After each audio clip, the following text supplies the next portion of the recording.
Hello and welcome to AKT study zone. आज के इस वीडियो में डिस्कस करेंगे स्किल ऑफ रेनफोर्समेंट का लेसन नंबर 2 जो आपका लाइफ साइंस का है। इससे पहले की वीडियो में हमने लाइफ साइंस का इसका फर्स्ट लेसन किया था।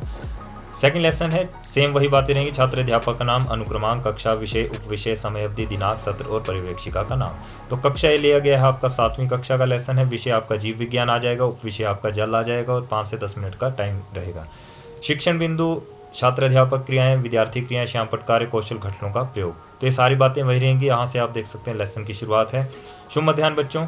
शुभ मध्याह्न अध्यापिका जी। बच्चों, मनुष्य को जीवित रहने के लिए बहुत सी चीज़ों की आवश्यकता होती है, जैसे कि जल, वायु, भोजन, आवास आदि। इन सब चीज़ों के बिना मनुष्य का जीवित रहना मुश्किल है। तो यहाँ आप देख सकते हैं सभी विद्यार्थी ध्यानपूर्वक सुन रहे हैं। उसके बाद आप एक लाइन छोड़ करके थोड़ा सा गैप देख करके लिखोगे। तो बच्चों, आज हम जल के बारे में पढ़ेंगे। छात्र अध्यापक श्यामपट्ट पर लिखते हुए और उस स्वर में बोलते हुए। तो उसके बिल्कुल सामने क्या आ जाएगा, सभी विद्यार्थी ध्यानपूर्वक सुन रहे हैं और लिख रहे हैं। तो यहाँ पर आपके पास आ गया जल। जैसे ही आपने ब्लैक बोर्ड में जल लिखा, ठीक है, जल लिखने के बाद आपके पास क्या आ जाएगा, यहाँ पर श्यामपट्ट लेखन जो कौशल घटक बन जाएगा। अब शिक्षण बिंदु है आपका कि जल उपयोग। तो जल उपयोग देख सकते हैं, जैसे कि आप सब जानते हैं कि जल मनुष्य के जीवन में कितना उपयोगी है। रोज हमें किसी न किसी काम के लिए जल की जरूरत होती है, जैसे भोजन बनाने में, वस्त्र धोने में, बर्तन धोने में, पानी पीने के लिए आदि। यहाँ आप लिखेंगे, सभी विद्यार्थी ध्यानपूर्वक सुन रहे हैं।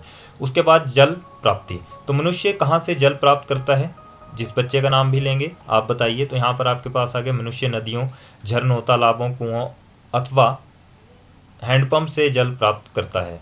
शाबाश, बैठ जाइए। और उसके बिल्कुल सामने कौन सा घटक आ गया, प्रशंसात्मक शाब्दिक पुनर्बलन। बच्चों, अब टीचर ने बच्चे के आंसर को रिपीट किया। बच्चों, मनुष्य नदियों, झरनों, तालाबों, कुओं अथवा हैंडपंप से जल प्राप्त करता है। छात्र अध्यापक श्यामपट्ट पर लिखते हुए उस स्वर में बोलते हुए। सभी विद्यार्थी ध्यानपूर्वक सुन रहे हैं और उसके बिल्कुल सामने आपने ही सब बातें लिख देनी है ब्लैक बोर्ड में।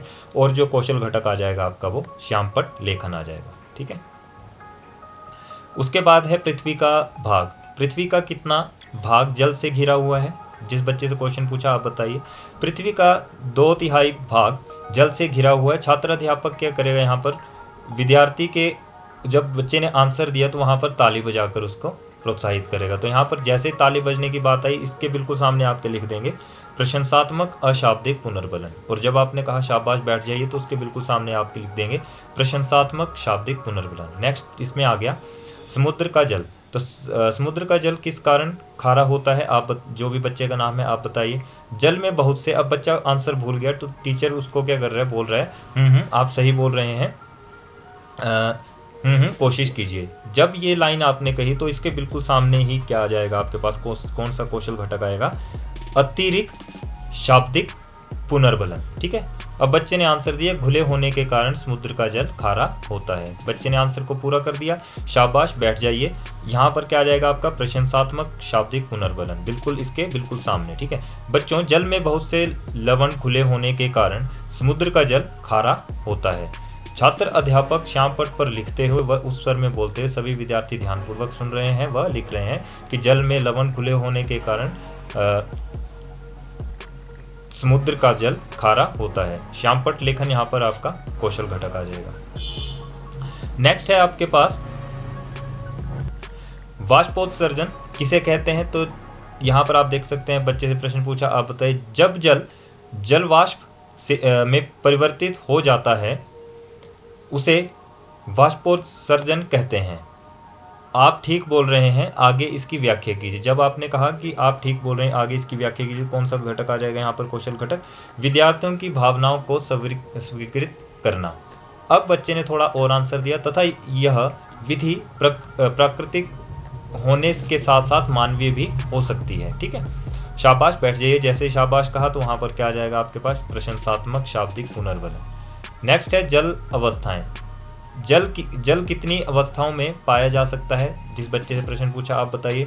जल 3 अवस्थाओं में पाया जा सकता है। शाबाश बैठ जाइए। तो यहाँ पर क्या आ गया, प्रशंसात्मक शाब्दिक पुनर्बलन। जब आपका ये पूरा हो जाए लिखना यहाँ पे कौशल घटक प्रशंसात्मक शाब्दिक पुनर्बलन, उसके बाद ही आप उसके नीचे लिखें कि छात्र अध्यापक विद्यार्थी के उत्तर को दोहराते हुए और नए शब्दों में व्यक्त करते हुए। जब ये लाइन आएगी तो वहाँ पर आपके पास क्या आ जाएगा, दोहराना, नए शब्दों में व्यक्त करना। बच्चों, जल 3 अवस्थाओं में पाया जा सकता है जो कि ठोस, द्रव तथा गैस है। अगर आपको ये तरीका भी अच्छा लगता है तो आप इस तरीके से भी इसको लिख सकते हो। जैसे कि फिजिकल साइंस में या मैथ्स में आप देखोगे तो वहाँ पर थोड़ा सा चेंज है। अगर आपको वो अच्छा लगता है तो उस तरीके से भी आप इस लेसन को बना सकते हो। नेक्स्ट इसमें है ठोस अवस्था। जल की ठोस अवस्था को क्या कहते हैं? जो भी बच्चे से क्वेश्चन पूछा जाएगा आप बताइए। जल की ठोस अवस्था, बच्चा यहाँ पर क्वेश्चन थोड़ा सा भूल गया आंसर। आप सही बोल रहे हैं।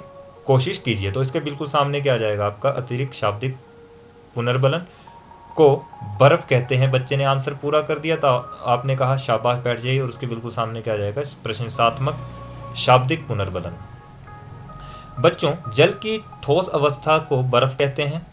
छात्र अध्यापक श्याम पट पर लिखते हुए उस स्वर में बोलते, सभी विद्यार्थी ध्यानपूर्वक सुन रहे हैं व लिख रहे हैं। जल की ठोस अवस्था को बर्फ कहते हैं। श्याम पट लेखन यहाँ पर कौशल घटक आपका आ जाएगा। नेक्स्ट है यहाँ पर मुख्य अवस्था। जल मुख्यतः कौन सी अवस्था में पाया जाता है? तो बच्चे से क्वेश्चन पूछा गया, आप बताइए। जल मुख्यतः द्रव अवस्था में पाया जाता है। शाबाश, बैठ जाइए। यहाँ पर क्या आ जाएगा? प्रशंसात्मक शाब्दिक पुनर्बलन। अब छात्र अध्यापक विद्यार्थी के उत्तर को दोहराते हुए नए शब्दों में व्यक्त करते हुए। बच्चों, जैसे ही आपने ये लाइन लिखी तो आपका बिल्कुल इसके सामने क्या आ जाएगा? ये चीज़ आ जाएगी, दोहराना, नए शब्दों में व्यक्त करना। अब आप लाइफ साइंस, फिजिकल साइंस का और मैथ्स का देख लीजिएगा, वहाँ से भी आप इसको बना सकते हो और चाहो तो यहाँ से भी बना सकते हो कि कैसे इस चीज़ को आपने लिखना है। बच्चों, जल मुख्यतः द्रव अवस्था में पाया जाता है तथा इसका कोई आकार नहीं होता। नेक्स्ट है गैस अवस्था। जल की गैस अवस्था को क्या कहते हैं? जिस भी बच्चे से प्रश्न पूछा आप बताइए। जल की गैस अवस्था को जल वाष्प कहते हैं। अब जब बच्चा आंसर दे रहा है तो टीचर छात्र अध्यापिका या फिर अध्यापक विद्यार्थी के उत्तर की स्वीकृति में पीठ थपथपाएगा, उस बच्चे की पीठ थपथपाते हुए। तो यहाँ पर जब पीठ थपथपाई तो इसके बिल्कुल सामने क्या आ जाएगा आपका? प्रशंसात्मक शाब्दिक पुनर्बलन। और जब आपने कहा शाबाश, बैठ जाइए, तो क्या आ जाएगा? प्रशंसात्मक शाब्दिक पुनर्बलन। ऊपर अशाब्दिक, नीचे शाब्दिक। बच्चों, जल की गैस अवस्था को जलवाष्प कहते हैं। छात्र अध्यापक श्याम पट पर लिखते व उस स्वर में बोलते हुए। सभी विद्यार्थी ध्यानपूर्वक सुन रहे हैं व लिख रहे हैं। जल की गैस अवस्था को जलवाष्प कहते हैं। यहाँ पर क्या आ जाएगा आपका? श्याम पट लेखन। ठीक है। नेक्स्ट आपके पास आ गया अत्यधिक वर्षा। तो अत्यधिक वर्षा से क्या होता है? जिस बच्चे से प्रश्न पूछा आप बताइए। देखिए, 5 से 10 मिनट के हिसाब से आप इस लेसन को सिर्फ इतना ही बनाएं। ठीक है, इतना ही कवर करें इसको। और लास्ट में लिख दिए जो भी आपने इस लेसन में बातें गई। तो बच्चों, आज हमने किसके बारे में पढ़ा? जो भी इस लेसन का नाम के बारे में पढ़ा। जल की 3 अवस्थाएं होती हैं, ठोस, द्रव और गैस। और इनमें क्या क्या आपने बातें कही हैं वो सारी बातें आप लिख करके उस लेसन का एंड कर सकते हो। तो इस वीडियो में इतना ही। अगर वीडियो आपको अच्छी लगी प्लीज़ लाइक शेयर कमेंट जरूर करें। अपने फ्रेंड्स के साथ ज़्यादा से ज़्यादा शेयर करें। Thanks for watching. मिलते हैं नेक्स्ट वीडियो में।